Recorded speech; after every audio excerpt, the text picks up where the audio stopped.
आज आपके लिए लेकर आई हूँ स्पेशल मटन पुलाव की रेसिपी, वो भी यखनी में, जो बनाना बहुत ही ज़्यादा आसान है। रेसिपी को आपने एंड तक वॉच करना है, कोई भी पार्ट आपने बिल्कुल भी नहीं मिस करना। रेसिपी स्टार्ट करते हैं। बिस्मिल्लाहिर्रहमानिर्रहीम, अस्सलाम वालेकुम। यहाँ पर मैंने ले लिया है 1.5 किलो मटन है मेरे पास। इसको अच्छी तरह से मैंने वॉश करके स्टेन कर लिया है।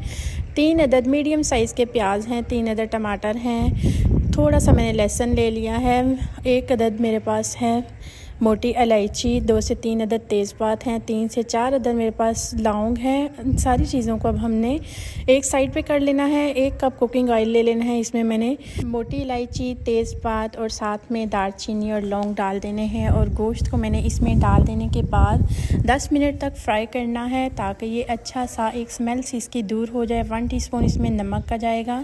नमक ऑलरेडी गोश्त में मौजूद होता है, इसलिए मैं कम ही यूज़ कर रही हूँ। अल्हम्दुलिल्लाह मैंने प्याज को रफली काट लिया है और साथ में टमाटर और मिर्ची और लहसुन भी साथ ही डाल दिया है। अब मैंने इसको मज़ीद 5 मिनट तक फ्राई करना है। 1.5 किलो मटन है और इसमें मैंने 1 किलो पानी डालना है, क्योंकि मटन जो है वो खुद भी पानी छोड़ता है। आज हमने ये यखनी में पुलाव बनाकर तैयार करना है।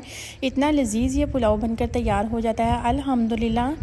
15 मिनट के बाद मैंने प्रेशर को खोला है। गोश्त हमारा अच्छा खासा गल चुका है। अब मैंने यखनी को सेपरेट कर लेना है और गोश्त को separate. Half cup cooking oil लिया, इसमें तेज़ पत्ते डाल दिए हैं, 1 टेबल स्पून डाल दिए हैं मिक्स गरम मसाला। इसको 2 से 3 मिनट तक मैं फ्राई करूँगी। अब गोश्त को जो हमने अलहदा निकाल लिया था वो भी इसमें डाल देना है और इसको मैंने 2 से 3 मिनट तक भुनाई करनी है। इसमें टमाटर जाएगा 2 अदद और सब्ज़ मिर्ची हैं स्लाइसिस में कट की हुई, वो भी डाल देनी है और इसको मैंने 2 से 3 मिनट तक कुक करना है। 1 टेबल स्पून नमक, 1 टेबल स्पून काली मिर्च और 1 टेबल स्पून कुटी हुई लाल मिर्च जाएगी। इसके अलावा मैंने कोई भी और मसाला इसमें ऐड नहीं करना। हमने जो यखनी निकाल के रख ली थी वो इसमें डाल देनी है। 1 किलो चावल यहाँ पे बना रही हूँ, उस हिसाब से मैंने थोड़ा सा पानी इसमें कम डालना है।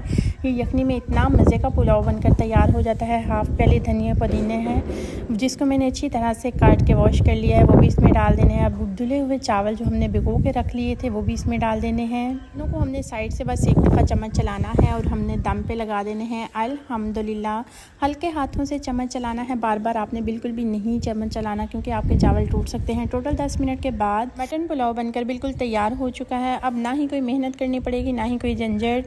15 मिनट में ये मटन पुलाव बनाकर तैयार कर लें। अल्हम्दुलिल्लाह अब हमने इसको डिश आउट कर दिया है। उम्मीद है आज की रेसिपी आपको बहुत ही ज़्यादा पसंद आई होगी। अगर इस पॉइंट पर ज़रा सी भी अच्छी लग रही हो तो लाइक ज़रूर कर दें और नूर्स किचन को सब्सक्राइब ज़रूर कर दें। बेल आइकन को ज़रूर प्रेस करें, ताकि मेरी हर आने वाली नई से नई आसान से आसान रेसिपीज़ आपको सबसे पहले फ्री में देखने को मिले। मेरे चैनल पे biryani recipe, pulao recipe, korma recipe easy से इजी मैंने अपलोड की हैं। आप लोग फुल चैनल को विजिट कीजिए, इंशाल्लाह आपको रेसिपीज़ बहुत ही ज़्यादा पसंद आएंगी।